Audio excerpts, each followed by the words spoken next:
All right, here comes Karina. Ah, she's got Biden with her this time. This is a special White House briefing here. Joe Biden. Welcome, Mr. President. We've been waiting for you. Welcome to the swimming pool. Wow. Hey, look, folks, good afternoon. Didn't expect that. The past 2 days we've gotten some very good news about the American economy. Just yesterday, shipping carriers, after some discussion, and the International Longshoremen Union came to an agreement to keep the ports in the East Coast and the Gulf ports open. We averted what could have become a major crisis for the country, and a tentative agreement, which includes record wage increases for dock workers and shows the importance of collective bargaining and represents, I think, critical progress toward a strong contract. I especially want to thank the carriers, the port operators, and the Longshoremen's Union for reaching this agreement at a time when the nation has experienced such terrible devastation from Hurricane Helene. It was truly a service to the American people for all these parties to come together to respond to our request to keep the ports open. I was determined to avert a crisis at this moment because it's a critical moment. If we didn't do this now, we'd have a real problem. I also want to thank my White House team for the work they've worked around the clock to bring the parties together. But today, we got more incredible news. Although the strength of the American economy it's about the strength of the American economy. New jobs report, as you all know, you've been reporting, created 250,000 jobs in September. The expectation. People are passing away as we speak. No hope for them. But hey, at least we can get goods from China again. Well, they got their $750. They didn't get nothing, right? Was for 150,000 jobs in September, which far exceeded that number. Not only the previous 2 months the previous 2 months was revised up 75,000 jobs. And from the very beginning, we were told time and again that the policies we were pursuing, we'd put forward weren't going to work, make things worse, including some of the other team are still saying they're going to make things worse. But we've proven them wrong. You know, we've told our we were told our American rescue plan was too big and it would crowd out private investment. We proved them wrong, vaccinated a nation and got immediate economic relief to people in need. When I came to office determined to end trickle-down economics and grow the economy from the middle out and the bottom up, I know you're tired of hearing me say that over and over again, but that was the policy, that it remains the policy. Because when you do that, everyone does well. When the middle class grows, the nation's stronger. And the nation's stronger when there's a strong union movement as well. We were told it wouldn't work, but I was also determined to do what was ignored for much too long. Presidents have been authorized since the 30s to be able to spend the money given by Congress to spend the money on hiring American workers and using American product where they were available. And that's what we did. We were told that was going to be a big problem. But all the money I was authorized to spend by the Congress has gone to hiring American workers and using American products. We were told it wasn't going to be. We were told that was going to be a big problem, but it's working. We're also told that our historic laws to invest in America and all Americans would crowd out private sector investment. Well, that was proven wrong too. We've attracted nearly $1 trillion since we've come to office in private sector investment from domestic and foreign companies investing in America. Not this stuff of shipping jobs overseas for cheaper labor and bringing back a product to America. We're building it here and sending it overseas. And look at the results. Across the board, unemployment is down to 4.1%. And every month, that Vice President Harris and I have been in office, we've created jobs. Wasn't that a big Trump thing to buy American? How's that a big problem? It's like all they do is just steal Trump's ideas. That's all they've been doing. Single month. The nation has now created 16 million jobs since I've come to office, more jobs created in a single presidential term than any time in American history. Our GDP shows our economy grew at 10% under my administration. Even down to getting the vaccine out as fast as possible, that was a Trump plan. Unemployment reached the lowest level in 50 years. We're also told inflation couldn't come down without massive job losses or sending the economy into economic recession. Once again, outside experts were wrong. Inflation has come down. Wages have gone up faster than prices. Interest rates are down. Record 19 million new business applications have been filed for. The stock market continues to reach new heights. We've got more work to do there. Thanks for the sub. Getting prices down, like more affordable housing. Yo, Sweep, lots of things have happened since your last stream. I know, man. I had to do a stupid job. I had to go to work like a lame ass. Israel ground invasion, Iran attack. I heard Iran was firing missiles. I heard that. I didn't really get a chance to watch a lot of the news, but I heard that they were striking Israel. Extending what I've done for seniors and lowering prescription drug costs by letting Medicare negotiate the prices, make sure that's available to everyone. Was there any word on how we were going to respond to that? Did Karine come out and blame it on the border bill? That's what I'm assuming what happened. Trump's vaccine went from, I'm not taking it per it being rushed, to Biden, it's safe and effective. Give me 45 boosters. Exactly every time. They killed one in West Bank and hit many air bases in Israel. We did, or retaliation from Israel?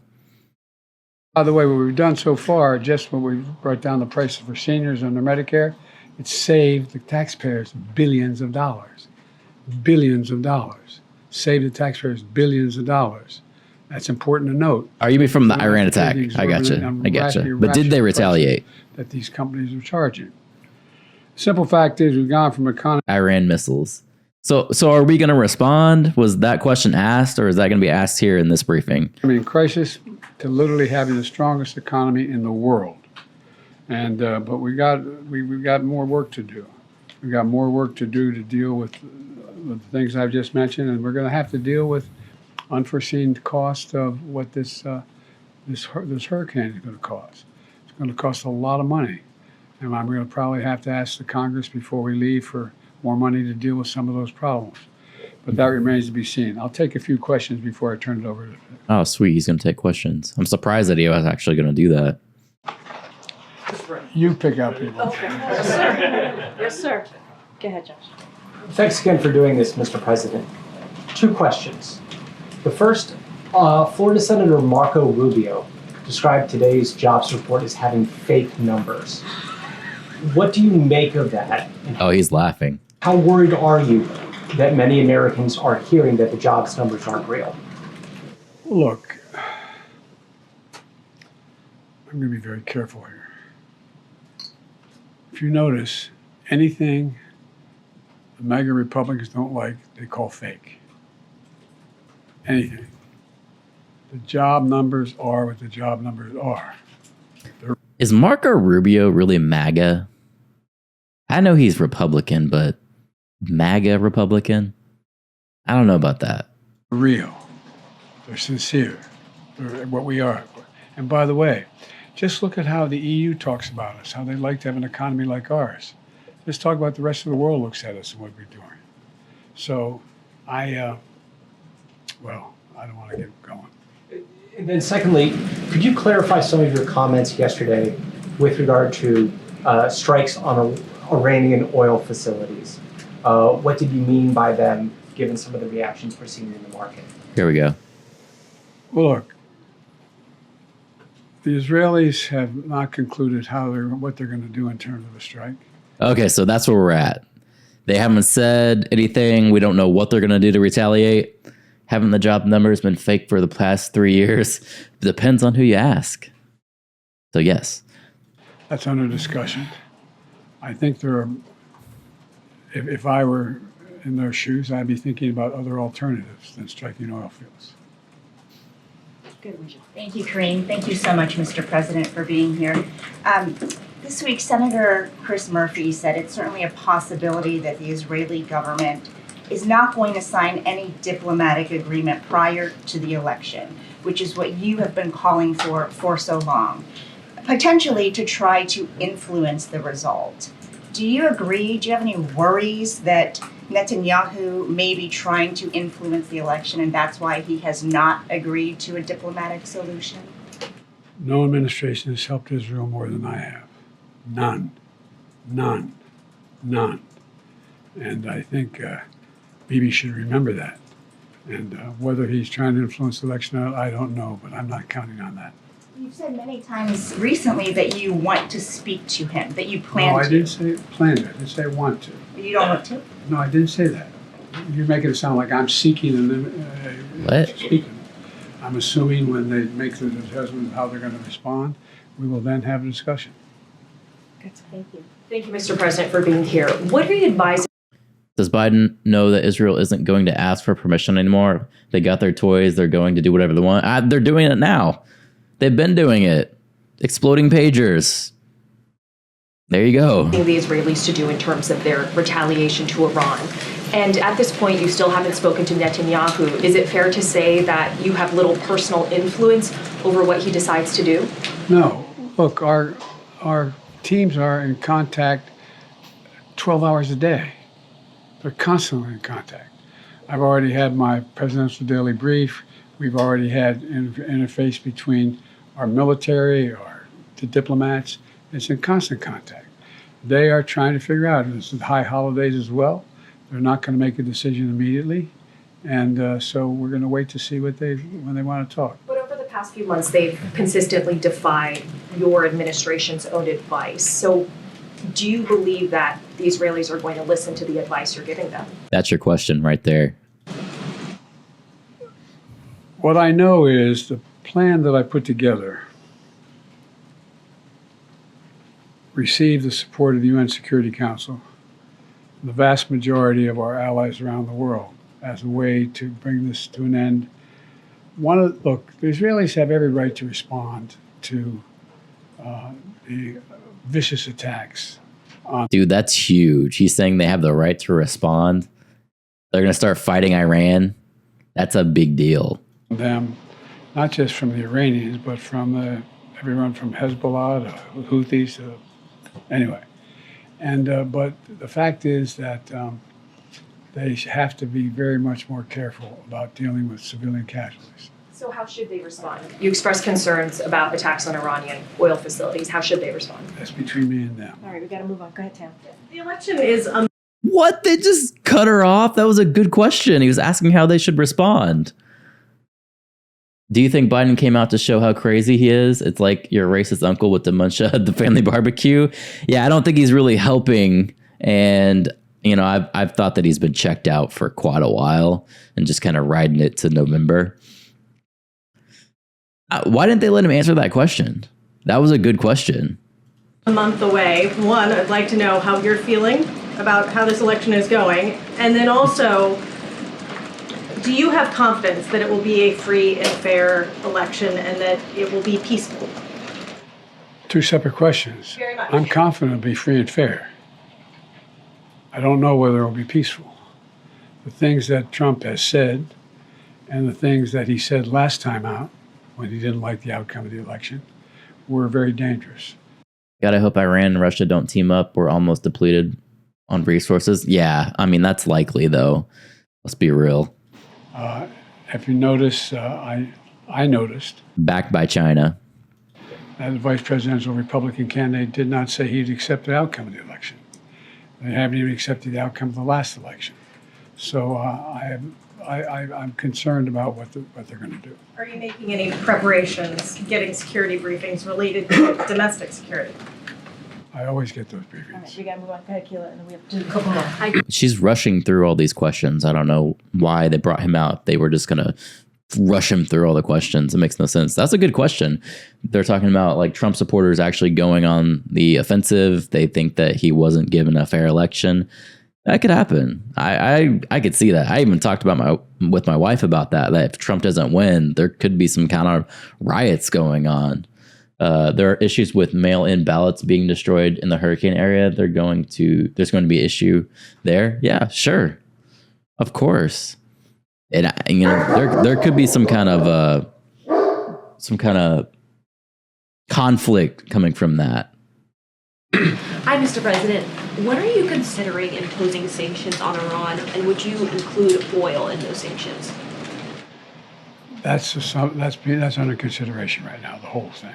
I'm not going to discuss that out loud. And just on your comments yesterday on the port strike, you said, by the grace of God, it's going to hold. Is there any reason you think that this Well, there's more to temporary do. A suspension? month from now, there's more to do in terms of everything from the whole notion of mechanization of the ports and the like. There's more to resolve.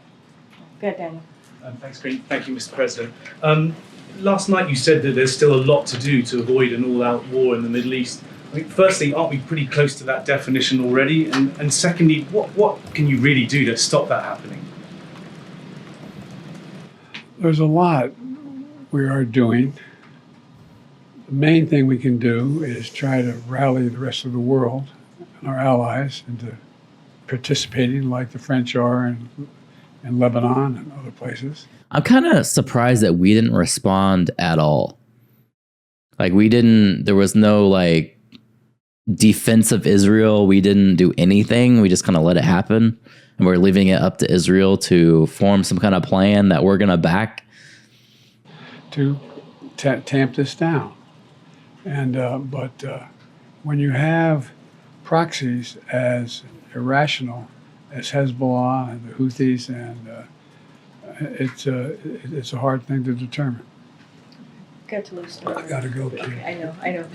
He's trying to run. I said I'd take a couple questions. All right, you're the last. I think she's increasing her credibility. You have to take some more. Toulouse, you're going to be the last one. Thank you, Mr. President. Thank you for spending some time here with us. There have obviously been a number of crises that the country has been facing over the past several days with the hurricane, with the port strike, with the situation in the Middle East. Can you talk about how your vice president, who is running for the presidency, has worked on these crises and what role she has played over the past several days? Well, I'm in constant contact with her. She's aware we're singing from the same song sheet. She helped pass all the laws that are being employed now. She was a major player in everything we've done, including passage of legislation which we were told we could never pass. And so she's been, and her staff is interlocked with mine in terms of all the things we're doing. Will the Dems request recounts if it's a close loss, like 5% close? Those recounts, they never work. Never seems to go in anyone's favor. I don't know what they want. Totally up to you, sir. All right. She's campaigning during these crises. Yeah, I haven't seen anything with her. Go ahead. I did see she announced the FEMA, the $750 a month or $750 one-time disbursement. That was it. That's all I saw. But, again, I was working, so I didn't really get a chance to look at a lot of it. Nandita, sir. No, sir. I didn't call on you, sir. Nandita. Thank you. Nandita, go. Nandita. Who's this asshole? Pope Francis calling for a day of prayer and fasting. Prayer and fasting this Monday, October 7th. Your reaction, sir? I will pray and fast. He's asking about prayers and fasting. Meanwhile, the world's throwing missiles at each other. They didn't even call on him. That's acceptable to you in terms of Israel's response. How long are you okay with Israel bombing Lebanon? What is acceptable to you? All right, guys. That's it. Thank you, everybody. He won't answer that question. That's weird. Thank you, Mr. President. Thank you, sir. Thank you, sir. On Ukraine, have you made a decision on long-range weapons? Jeez. Do you want to reconsider dropping out of the race? I'm back in. What made you want to come here today, Mr. President? All right, everybody. Thank you, Mr. President. Thank you. All hell just broke loose. Thank you for coming. Corinne, can we do that again? Yeah. No. You heard I was already told that. So that's when we were late. I mean, are we always on time? How can you brag about the $750 disbursement? That's like when KJP came out bragging about saving 16 cents on Thanksgiving dinner. I didn't see the actual video of it, but I saw like a clip of her talking about it, and then I just read the comments, and people were just trashing her like, that's all we can afford. We're sending all this money to these people coming into America. We're sending all this money to Ukraine, all of this, and they get nothing.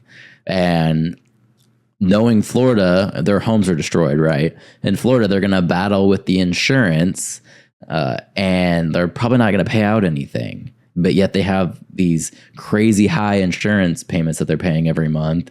He can't answer any important questions, but prayer and fasting, he's all over. Yeah, that's, I don't get it. Why that guy even asked him about that? He literally jumped up and was screaming at Biden to answer that question about prayer and fasting. Like, missiles aren't being flown everywhere.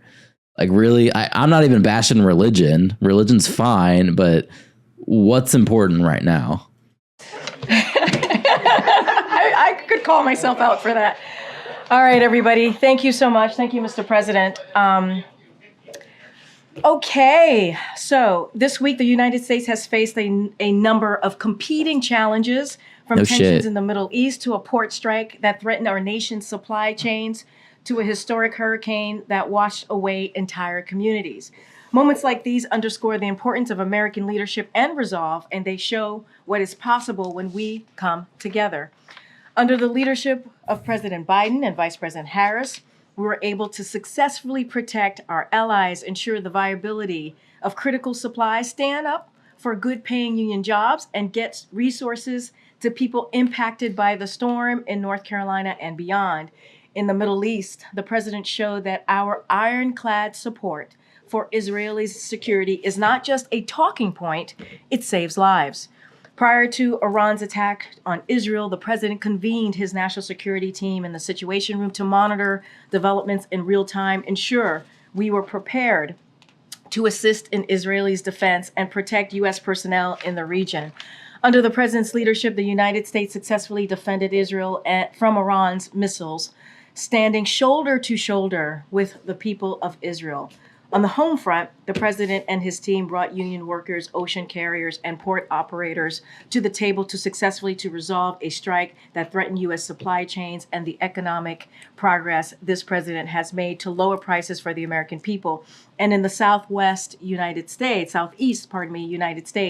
administration pre-positioned 15,000 federal personnel along with critical resources like food, water, and fuel to ensure that communities in the path of. Does she ever speak or give an answer that isn't written down?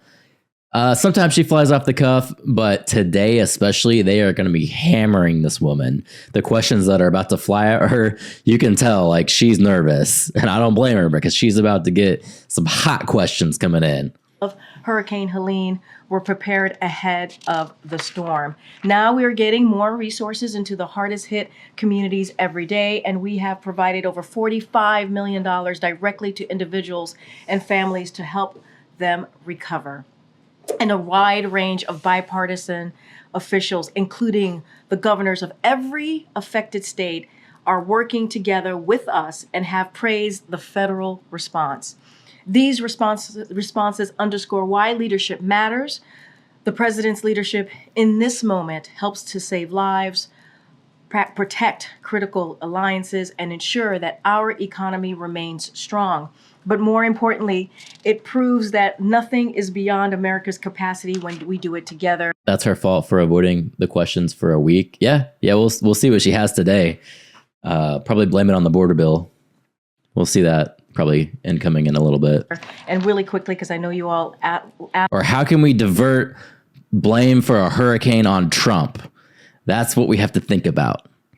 Here we go. For this is the week ahead. Next week, the president will travel to Milwaukee, Wisconsin to discuss his administration's work to replace lead pipes in the state and across the country through the bipartisan infrastructure law. This law is investing historic resources into our communities and creating good-paying jobs. The president will also be traveling to Philadelphia for a campaign engagement.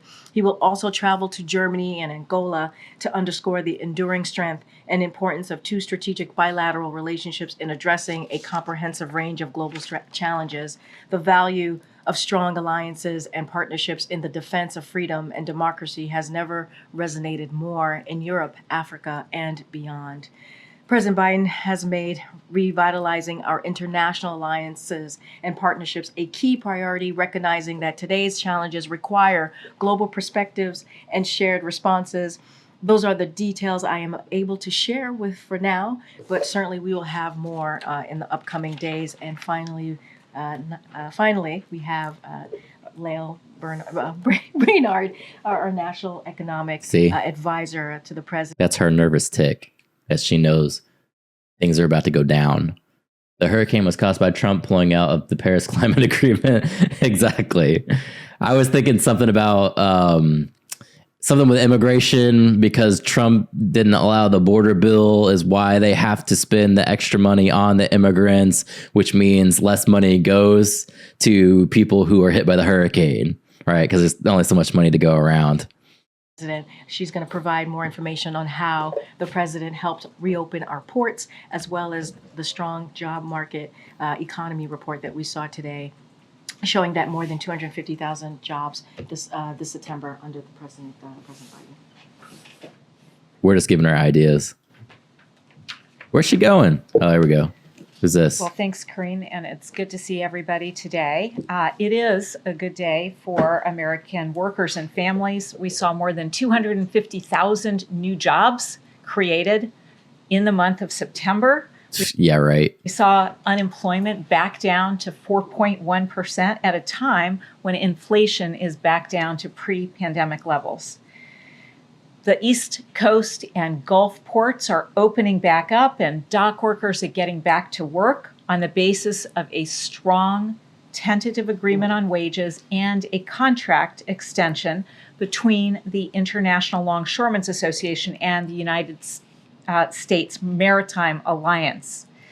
Just a week ago, the negotiation had Trump tariffs caused China to flood the economy with cheaper products, which caused more ships traveling at once that caused massive waves. Totally stalled out. The union and employers had not spoken to each other for months. The last time a wage offer had been put on the table was in the middle of 2023. And that led to a tsunami impacting Florida. The president and the vice president directed us to get the parties back to the table to reach a good deal. We worked around the clock to help them find common ground. And the president was clear throughout that process on three things. We needed to get the union and the employers back to the table on the basis of a strong progress on wages, so nothing would get in the way of hurricane recovery. Taft-Hartley was off the table because collective bargaining works, and workers should share in the large profits of the ocean carriers, particularly after those dock workers sacrificed so much to keep goods moving for the American public during the pandemic.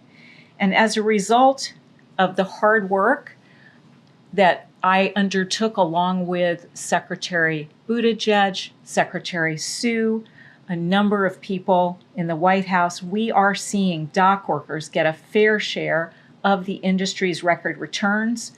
We're seeing ports opening so consumers and businesses can get what they need. So these people didn't get a raise in a year, so they striked and we gave them a raise. Yeah, pretty much.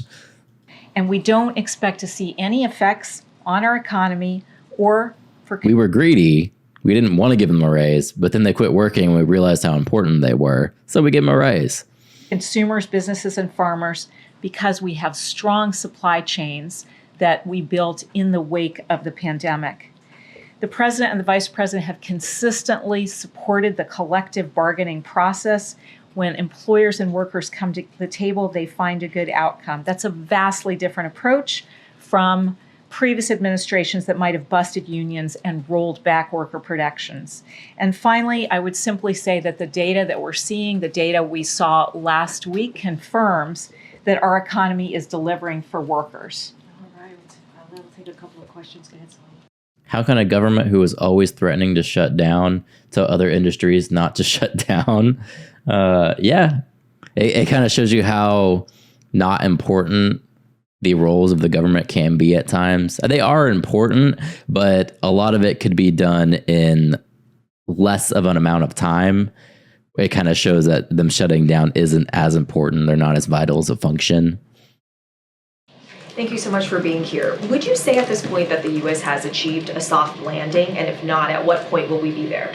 Yeah, I would say that, look, we have seen unemployment, the lowest average unemployment rate of any administration in 50 years. And we have seen inflation come back down to pre-pandemic levels. How many of those people are without job, they couldn't find a job, and then they dropped off as a number? That is exactly the kind of growth that you would want to see. Growth has actually been revised up. It's been above 3% over the last year. And we're continuing to see very resilient consumers. So yes, that's exactly the kind of Goldilocks results that you would want to see. Thanks again for doing this. If I can ask about an otherwise strong jobs report, you still had manufacturing employment dip by 7,000. What do you think is happening in the manufacturing sector right now? Is this a response to higher rates, or are you seeing something else going on? Yeah, so I think if you look more broadly across the administration, you have seen manufacturing jobs growing by more than 700,000. In contrast to the previous administration that actually saw manufacturing job losses even before the pandemic. And I think the right way to think about this, because we have so much new investment dollars from the Investing in America agenda, the right way to think about it is to look at construction and manufacturing jobs together. And there, what we've seen is continued growth. That construction workforce is hard at work with factory construction that is multiples of the previous administrations. That construction of factories is going to turn into the manufacturing jobs of the future. So we see that investment in today's economy, whether it be in chip manufacturing or clean energy, that's going to result in tomorrow's manufacturing jobs. I don't want to cause trauma, but Elon let go of 75% of Twitter employees and is still going strong. Maybe we should do this with the government. I think we could get by with probably less government. That's just my opinion. But of all things going on in the world right now, is unemployment the hot issue? That for them to be spending, the majority of the time talking about unemployment, you think they would be talking about Iran? You think that would be the more pressing issue to get out to the media to explain details on what's going on, not talking about unemployment? Thank you. Just after the last Fed rate cut, do you think the administration has won its fight against inflation?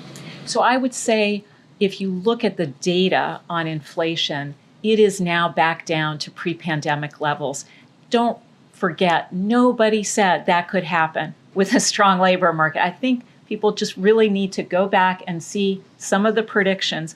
Nobody thought we could have the strongest recovery in our peer economies, strongest on jobs, strongest on growth, and get inflation down as fast as we did. And so that just shows that the president's investments and the focus on supply chains has really worked. And just to follow up on the consumer confidence numbers, I mean, there was, an upward revision in August, but now it's down in September. I'm just sort of wondering if you can comment on that. Yeah, so I think the most recent Michigan... Lies, look at the grocery store flyer from 2020 and prices were so much lower. Yeah, the way they word this is not completely honest. They're talking about inflation going back to its average rise. That doesn't mean prices have gone back down. That's not what they're saying, but that's what they're trying to claim. They're trying to make it look like that, to make it look like they did a better job than what they actually did. But all they're doing is saying inflation average rise is back to where it was. But we still had that huge curve going up, and people are still feeling how their income is not being able to be enough for grocery prices. Iran is bad for Kamala. Needs to show the shiny things to keep the masses focused on the election.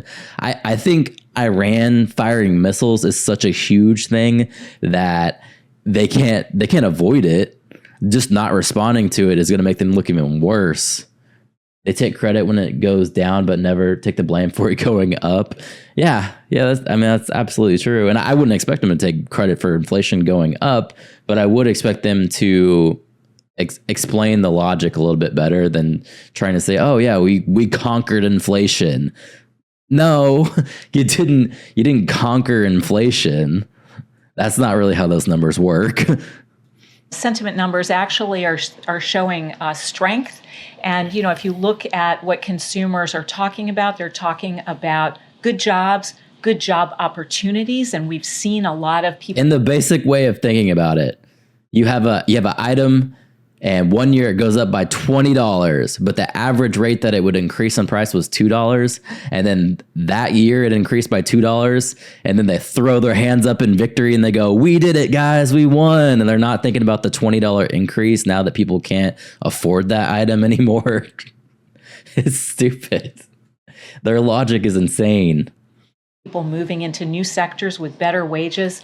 And there is now a lot more confidence that interest rates are coming down, inflation is down, and that's going to enable consumers to feel more confident about investing in some of those bigger ticket items. Thank you. On the jobs report, the data also showed that the employment picture in July and August was also brighter than previously thought. For Americans who are concerned about the rate that they may pay on their mortgage or their car that they might buy, what do you see that doing to the path of interest rates going forward? You know, I think that we are now in a part of the recovery where inflation is back down, and that's really what is going to determine whether interest rates continue to fall. And market interest rates have remained low. Mortgage rates have come all the way down close to 6%. We anticipate, because inflation is back down, that will continue to show through to. It's like the gas prices for 4 years. We heard the president doesn't control gas prices. Very true. But when it goes down, it's the president as a savior. Exactly. They claim that as a victory every time. Market rates. And on the hurricane that ravaged the Southeast, what are your early indications of how that could impact economic growth and the jobs picture in November with so many in that region out of work? Yeah, so we do think normally with a hurricane of this size, with the devastation that it has caused in many communities, that it will affect the employment statistics for that month. But what we know is that generally you see the economy overall bouncing back very quickly, and the growth numbers really becoming sort of strong pretty rapidly because of all that rebuilding activity that we are committed to. Good, Jackie. That was my on interest rates, yeah. How concerned are you right now about the instability in the Middle East and its impact on oil prices?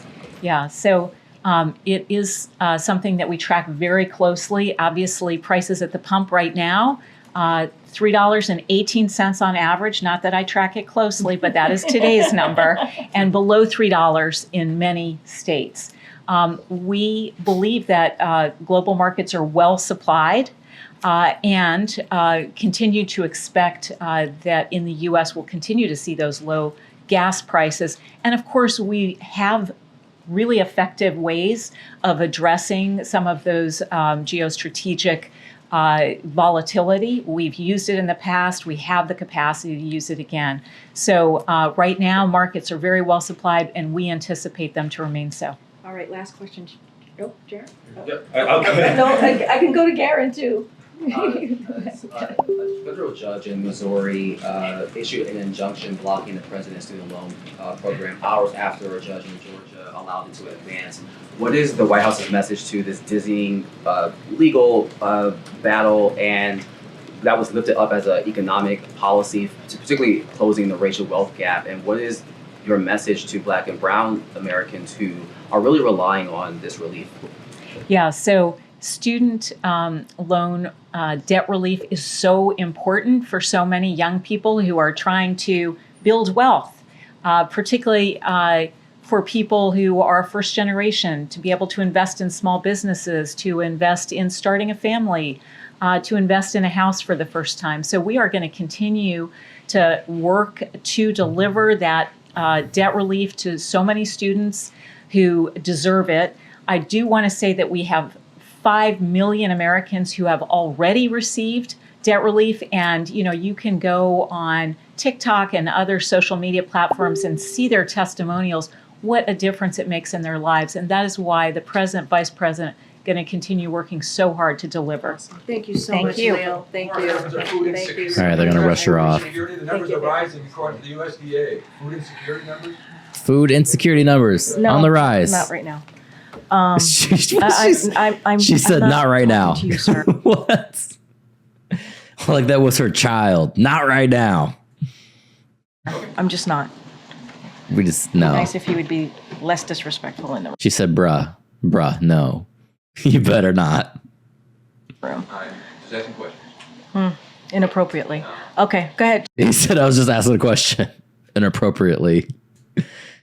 She feisty today. She really feisty. I didn't get debt relief. I got the you didn't pay enough taxes relief. I didn't get the debt relief either. I paid all of my loans. Government didn't help me with any of my student loans. They said, your punk ass can figure that shit out on your own.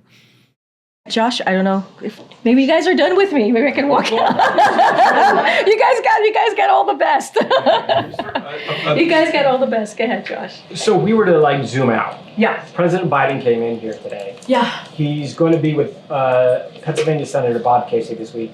Then he goes to Germany and Angola. He said he's singing from the same song sheet as Vice President Kamala Harris on the campaign. How does he see his public role in the next few weeks as we get closer to the election? What's he trying to achieve, and how's he? This guy was tuned out 4 months ago. He's not thinking about what he's going to be doing. No, he's done. He is Dunsky. He is letting Kamala out there campaign. He's trying the best he can to hold down the fort while she goes out there and hopefully secures it for the Democrats. That's what's going on. That's because you didn't get a bachelor's degree in Aboriginal gender studies of the mid 1500s. No, I went cybersecurity. So they were like, cybersecurity, that's not really important to our economy. So you pay that yourself. And then Paul came in the chat. Where's the music? Boom for Paul. The whole team's here. It took me a minute to figure out how to stop that, but there we go. I'm back from work, Paul. Ready to catch up on the politics. I think he's doing his job as president, right? I think that's the most important thing. I mean, I started off at the top, at least at this part of the program, where I said that we've had 3 major events happen this week. And what did the president do? What did the vice president do? They worked shoulder and shoulder to deal with these major events. Now we see a deal with the port, a negotiated deal with the ports. Obviously, that collective bargaining is extended until January 15th, which is incredibly important, especially in the midst of a hurricane that we saw, this historic hurricane that we just saw, Hurricane Helene. We see what's happening in the Middle East. The president and the vice president continue to have diplomatic conversations, if you will, to de-escalate, to deal with what we're seeing in the region, and the hurricane. You saw the vice president in Georgia, the president in North Carolina, South Carolina, Georgia himself, and also in Florida. Pardon me. And so I think what you're going to see is him continuing to do his job, working closely with the vice president. Look, before Hurricane Helene, President Biden was planning to campaign this week. And you heard me say he's going to go to Pennsylvania. He's going to go to Wisconsin next week. And so we have, you all have covered how much of a whirlwind week this has been. And so the president is going to be president. He's going to be commander in chief.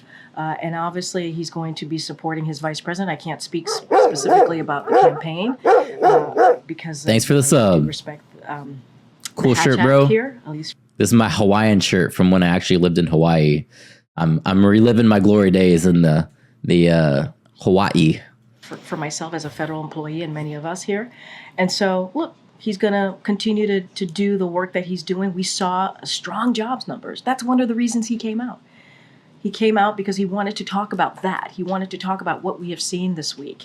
And so look, we're going to continue to doing the work, and I think that's what the American people want to see. Good, Celine. Thanks, Green. So, former President Donald Trump threatened to revoke the legal status of Haitian migrants. What is the president's reaction to that? This is something that the former president had tried to do during his own administration. Oh, I think I did see a clip of that where he said, pretty much y'all are going back. That's what he was saying. Look, here's the fact. The fact is they're here legally, right? That is the fact. TPS, that's what it gives you. And honestly, I wouldn't take legal advice from the former president. I don't know. That's not something I would do. Unless he's president. Okay. How concerned is the administration about the economic impact of Hurricane Helene? Look, as you can see, we have been working around the clock. The president directed his team very early on to work around the clock to make sure that the states that were affected, the states that he's visited and the vice president has visited over the past couple of days, got everything that they need. And we did that by pre-positioning some of the personnel, about 1,500 federal personnel to do that. What we are doing, we're going to make sure, obviously, we're going to always monitor any of the economic impact, but we're going to continue to make sure that we are focused on life-saving and life-sustaining efforts. That's the focus that we're going to have here. And we're going to continue to monitor, but obviously, reacting and providing the needs of the states right now, of citizens who are living in those states, is probably the most key and most important. And continue to call on Congress to move forward with additional funding. As you know, in the CR, there was a robust ask for funding, for disaster funding, and that didn't make it in the bipartisan CR. And so we got to get that done, and we're going to continue to have conversations with Congress. Okay. Here's the facts. If the migrants are here, legal or not, we will let them vote. So it'll be in their best interest to vote for us. If they want to keep getting those SNAP benefits, that cash assistance, they got to vote for us. I tried asking the Nadine, president. I've called on you like 3 times today. I know some folks in the back are just going to be like, yeah. So. I'm asking the president. Yep, I hear you. I hear you, Kimberly. I hear you. What is acceptable to the U.S. in terms of Israel's response, right? How long is the U.S. She's not going to answer this. Biden wouldn't answer it. She's not going to answer it. comfortable with Israel bombing Lebanon? Let me guess. Israel has the right to defend itself. And then she's not going to comment on the response. You guys are going to ask this question every which way, and I totally understand that. We are having conversations, discussions. We're in contact with the Israelis on what. That's the other one on the bingo card. We're in contact. We are with them. We communicate for 12 hours, blah, blah, blah, blah, blah. What's next? We have been very clear there will be consequences. Okay. You saw the joint statement, the G7. There's going to be consequences. There's going to be sanctions. And I'm not going to preview those sanctions from here. But we have always said Israel has the right to defend itself. Boom. And you saw just on Tuesday night, and not just You got to admit, I nailed that. At least half of it. Tuesday night in April, how much we are prepared to defend and protect Israel. Because that is our ironclad commitment. I'm not going to get into diplomatic conversations in the public here. There was a report. Doesn't everyone else have the right to defend themselves? Of course not. Of course not. Only if you are on our side can you defend yourself. There hasn't been consequences in 4 years. That quotes U.S. officials saying the White House wants to take advantage of the massive blow to Hezbollah's leadership and infrastructure to push for a new Lebanese president in the coming days. Can you comment on that? I'm not going to comment on that. I'm not going to comment on sources or reporting out there. I hadn't heard about that one. That is not something that I'm going to. It wouldn't surprise me if they tried to overthrow the government there. Good luck, though. He looked pretty armed. Speak to sourcing that I can't even verify from here. Go ahead. Thank you. On the port strike. I don't have booze, Chad, but I got coffee. I'll do the coffee chug. Reaching a tentative agreement. The White House and several officials were involved in the 90-day extension of those talks. I'm wondering what the significance of that timeline is and whether the election being 5 weeks away played any role in it. Look, this is about the right thing to do for workers. Many of those workers put their lives at risk during the pandemic. We have always said collective bargaining works. We believe it works. And we have seen parties reach a fair agreement when they come to the table and in good faith and do that collective bargaining. This is what's important. It was important to this president to get this done. This is not about an election. This is about what is the right thing to do for the American people. This is the right thing to do for workers, again, who deserve higher wages, who deserve benefits. And so the president is proud to have been able to do that. His team, obviously with his team, he directed his team to do this. And so now collective bargaining is going to continue, and we'll see where we are in the next couple of months. But this is not about politics for this president. And you have seen that in the last 3.5 years when we've been in these types of situations where. Too early, but a shot of coffee and a bong rip will do. Hell yes. Do you think KJP is on the Diddy list? The Diddy list? No, man. Come on. She's not a bad person. I don't think she's a bad person. She's not going to Diddy parties. Come on, not her, not Karine. Where there was negotiation, and we have been very, very clear, collective bargaining and supporting workers. On congressional funding, you mentioned some of the items that were lacking in the short-term funding bill that Republicans had put forth. I'm wondering if the president has spoken with any members of the Big Four in Congress to bring those concerns to them directly. So I don't have any conversations to speak to that the president has had with members of Congress. I mean, you saw him on the road. You saw him in a bipartisan way on the road in North Carolina, South Carolina, Georgia, and Florida. And you saw him with Republican congressional members and governors and Republican and Democratic congressional members and also governors. And you saw that bipartisanship. I'm certainly not going to get into any private conversations that they have had, but we will continue to speak to congressional leadership and members about getting that extra funding. It is important. They need to act. They need to act. Go ahead. Did you hear Rosie O'Donnell was turned away at the door of a Diddy party? Are you trolling me right now? Is that what's going on? I mean, why would Rosie O'Donnell be at a Diddy party anyway? Come on. Or is she just looking for attention? She come out with a video to say that?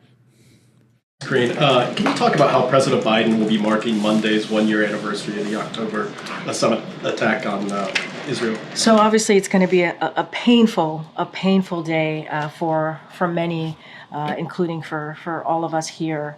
And so we will have more to share on how we will be commemorating that devastating day that we saw a year ago. Don't have anything to share at this time. And secondly, this was President Biden's first time, correct, to the press briefing room since he's...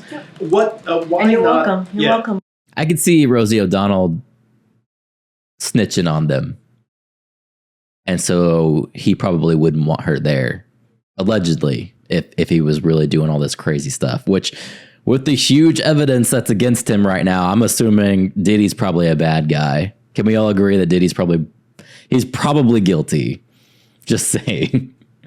Dolly is doing hurricane relief. She's awesome. Dolly Parton? Is that who's doing it? I know where this question is going to go. It's going to be great. It's going to be great. I prefer a question, but that's all right. But real quick, why didn't he come in the 3.5 years before?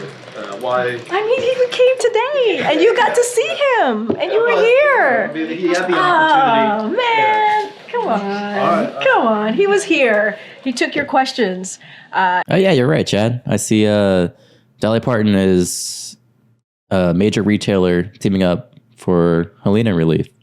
I think she does a lot of that stuff, though. I think she's generally just like, she's super rich, super popular, and she's kind of like an actual philanthropist.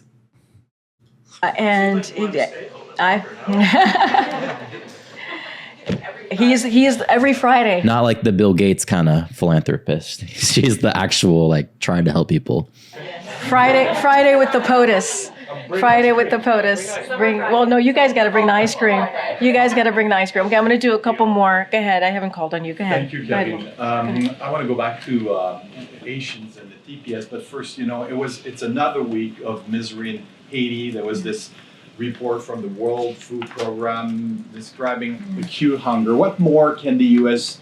do to improve the situation in Haiti? And if there's no improvement, is it conceivable that the TPS for Haitians will never be lifted? So look, on your... Yeah, Paul brought it up. Dolly is a good person through and through. Yeah, it seems like it. I don't know a whole lot about her or her music career or anything like that, but every time I see her pop up in the news, it's just her trying to do good stuff. So good for her. That's what I would want to do if I was super rich. Just help people, bring people smiles, all that good stuff. Your last question, I'll do that first. The last part of your question, I'll do that first. I can't predetermine what TPS status is going to be. It's not something that I can do from here. Obviously, as you know, that is a decision with DHS and the State Department. They decide the TPS and the best way to move forward. So I'm not going to get into hypothetical about that. But as it relates to Haiti more broadly and to the question of instability and what's happening, look, despite the instability that continues, the recent deployment, as you know, of MSS mission is a unique opportunity to build a foundation of security and bring hope to Haitians that deserve to live their lives free of violence. And so to that end, the United States has delivered well over $300 million to support the MSS mission while urging the international community to support that mission as well. The United States will continue to hold those undermining Haiti's institutions and committing serious human rights abuses accountable. That is our commitment. We are committed to doing our part both to address immediate security needs and invest in Haiti's long-term successes. We stand with the people of Haiti and will continue supporting their aspirations of more security, certainly democratic and prosperous future. That is our commitment, and we'll continue to support the mission. Go ahead, Michael. Why does Ducey take Fridays off? I'm assuming he's the senior journalist over there at Fox News, and he can kind of make better hours for himself because he has that seniority. It seems as if the president's spoken with pretty much every governor in the affected. He has. That was affected in the region. But was that chick sleeping just now? Has he spoken with Governor DeSantis of Florida? Touche. Good point. No, she's not. So. Touche. And I think we read out that he spoke to the governor of Tennessee on our way back from our trip to Florida and Georgia yesterday. I don't have a conversation to read out with the governor of Florida, but what I can say is that we have been in touch. Our team has been in touch with local officials on the ground. We are committed to providing what is needed in the state, obviously to those who were affected in the state, and our commitment is clear. The president has always said it doesn't matter if you're in a red state or a blue state. He's a president for all Americans, and that continues to be certainly his commitment. Okay, I know I'm getting pulled, but go ahead. Thank you, Corinne. The president seemed to suggest that he is asking, or he seems to be suggesting that Israel should consider other alternatives rather than attacking Iranian oil facilities. But should Israel make such an attack, how is the administration preparing for an Iranian retaliation on the Strait of Hormuz that would disrupt oil supply and disrupt oil prices globally? Oh my God, this is about to get crazy. Also, as the president said, we continue to have these discussions. I'm not going to get into hypotheticals. About Israel's response to Tuesday night attacks. What I will say is that we understand that they are still determining what exactly they will do. That is something that we understand. I'm just not going to prejudge. I'm not going to get ahead of anything, and the discussions to continue. Can we say that the administration is preparing for that possibility? I'm just not going to I'm not going to speculate. They're still, I'm telling you, they're still haven't decided what their next steps are going to be. So that's what I'm saying to you. That's what we understand. And they're probably not going to tell you. I don't have anything else beyond that. Angola, on the president's trip, Corinne, Amnesty International is criticizing the administration's, quote, silence on human rights violations in Angola ahead of the president's visit, calling out the administration's focus on private sector investment to counter China. This is obviously in reference to the Libido corridor. Can you give a response? Look, we get this type of question about human rights violations anytime he travels, and if that's going to come up. The president, as you know, has never shied away from direct conversation about human rights and democracy in any conversation. And I could expect that he will do the same in this upcoming trip And so I don't have anything beyond that. But the president has never shied away from that, never shied away. Okay. Thank you, Karine. Does the administration have any concerns about how the aftermath of the storm could impact the vote? Whether it's talking to the Postal Service about mail-in ballots that may not be getting to people, or impacting the. This is what you were talking about, Chad, where they're saying that the votes were getting wrecked over there because of the hurricane. Danke says, "Hey, I was here a few days ago. What's going on, Danke?" Infrastructure in these critical states. So look, we are using every available resources to help this community respond. That's what we're going to do and recover from this disaster. That is our commitment. That's what you've heard from this president. That's what you heard from the FEMA administrator and so many others in the president's administration. And certainly that means ensuring that Americans' voices are heard this November. And so that is our commitment. We want to make sure that people's voices are heard. And so any specifics on where the infrastructure is and what that looks like, certainly I would have to refer you to the state election officials on those, and cybersecurity and infrastructure and all of those pieces on what that looks like for them. But States voice concerns to the administration. I cannot speak to that. I have not heard of that. But look, our commitment, again, is to make sure that the resources available so that community can respond to recovery and also get back on their feet and deal with this disaster. We want to make sure that Americans' voices are heard this November. That is important. And so, but certainly that is something that state elected officials can speak to more directly. But we're going to try and make sure they get back on. Okay. Is this about the hurricane? Didn't Biden's visit there to lead to closing the airspace and search and rescue area? So this White House press briefing, they can kind of ask any questions they want. So of course they're going to ask about the hurricane. A lot of those questions are going to be surrounded what's going on with FEMA and everything like that. As far as Biden going up there and him deciding on closing the airspace, I don't think that was directed by Biden. I think it was more of a decision made around with FEMA and the FAA as they do normal operations. That's typically what they do, is they close down the airspace. But there was a little back and forth between Elon and his team trying to get Starlink out. I think maybe it could have been communicated better. They could have kind of brought his team on board more so they could pass around the Starlink and help people out. I mean, he's doing it free of charge, so they might as well just let him jump on board with them, work hand in hand, and actually let them get these communications out. Biden waited. Trump went out there for a photo op. I haven't got to see any of it, Paul, because I was working. So I didn't see Trump's photo op, and I didn't really see Biden going out there. So Biden hasn't even gone out there yet, I guess, is from what Paul's saying, dankly. I don't think this is a Biden decision. I'm just saying that. I think this was more an issue between Elon's team going out there, whoever he was working with. I kind of forgot already, but I read a tweet dealing with it where he was posting that out. And it was an issue between them and FEMA and the rescue teams working things out. So you could say it was a federal government issue, maybe. Yeah, I wasn't saying it was Biden's decision, but I think it might badly affect Kamala's chance in the election because of how it was badly handled by the White House. Yeah, so far it's not going good. No, he did, but not right away. Yeah, okay.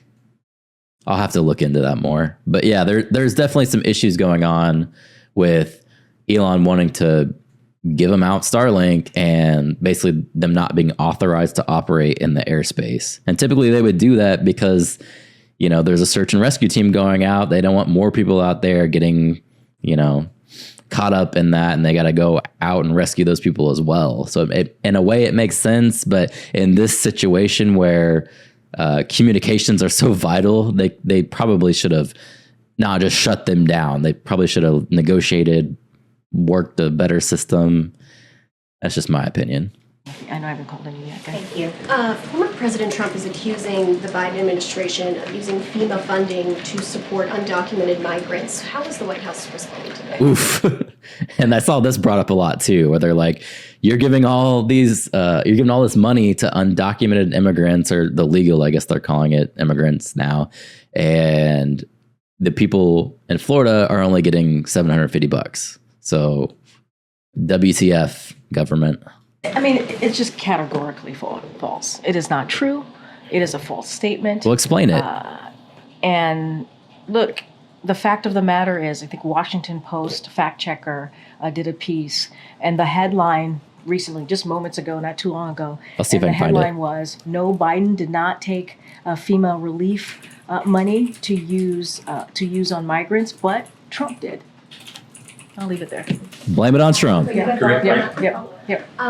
Mayorkas had said earlier this week that So the article she just talked about, I quickly pulled it up. But of course, you have to pay for Washington Post, and I don't have that. So maybe I can't pull it up.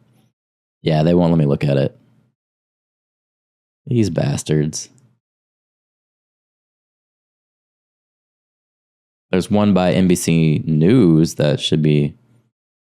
Here we go. I gotta allow ads. My bad. Hold on. Let me turn my ad blocker off. Okay, here we go. So what are they saying? Okay, false claims about FEMA disaster funds and migrants pushed by Trump. So I guess this started from Trump. There's no evidence that disaster relief funds were used on immigrants in the U.S. illegally. Okay. FEMA disaster money comes from a dedicated fund that cannot be used for other purposes. Okay. Trump repeated one of the more extreme baseless allegations during a rally Thursday in Michigan, saying that the money had been stolen. They stole the FEMA money just like they stole it from a bank so they could give it to their illegal immigrants that they want to have vote for them this season. Interesting. Trump and his allies appear to be conflating two different funds. FEMA has dedicated disaster relief money that cannot be used for other purposes. Separately, it was tasked by Congress in 2022 to disseminate money from Customs and Borders protections to help communities that received influxes of migrants. The false claims have gained significant traction among Trump supporters and conservative media since Wednesday, when Homeland Security Secretary Alejandro said the agency would need more money for the rest of the hurricane season and Helene recovery, and called for a stable source of reliable funds. Okay. On its specifically dedicated fact-check page, FEMA responded to the claims that disaster relief was diverted to support international efforts of border-related issues. No money is being diverted from disaster response needs.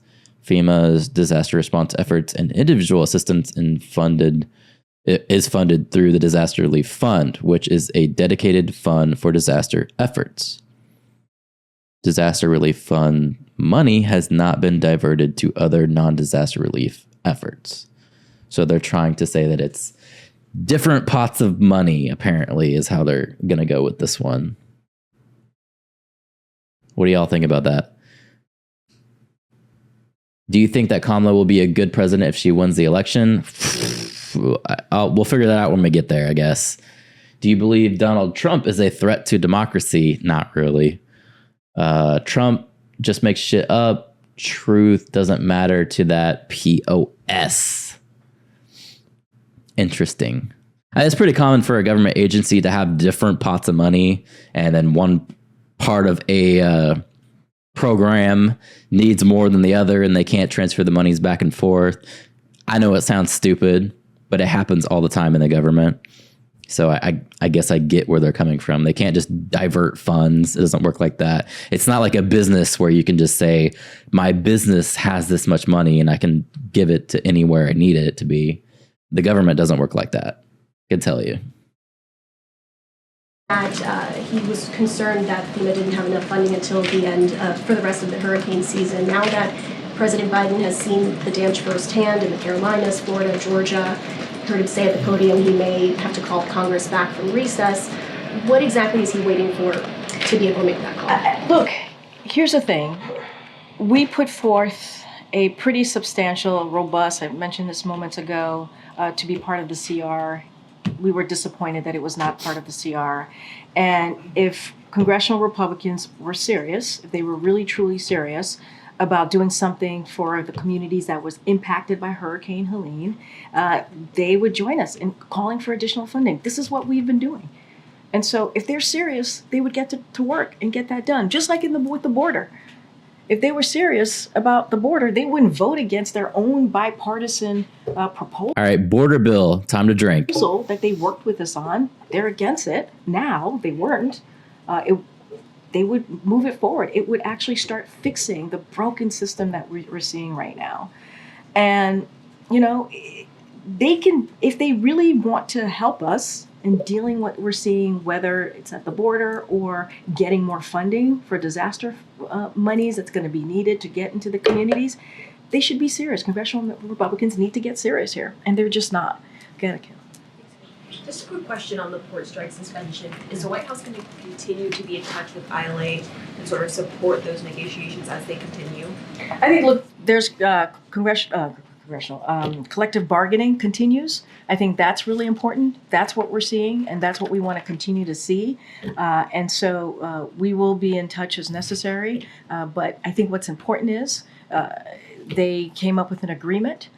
That's because of this president's leadership, and the way to get this done is continuing that collective bargaining, and we believe that certainly works. Thanks, everybody. All right, have a great week. Gotta run. There she goes. So I didn't get to watch the debates. I want to watch those, but I want to show you guys. I do have my prototype. I didn't show it yet. Prototype. Things are starting to come together. I'm getting there slowly but surely. My first business, you know, so it takes me some time, takes me some learning experience. Is my chat not updating? I see Paul has wrote some stuff. Oh, there it goes. Okay. Wore my camo hat to the store a couple times. No reaction so far. Are you hoping to get like Trumpers to come up to you and threaten you? How dare you vote for her?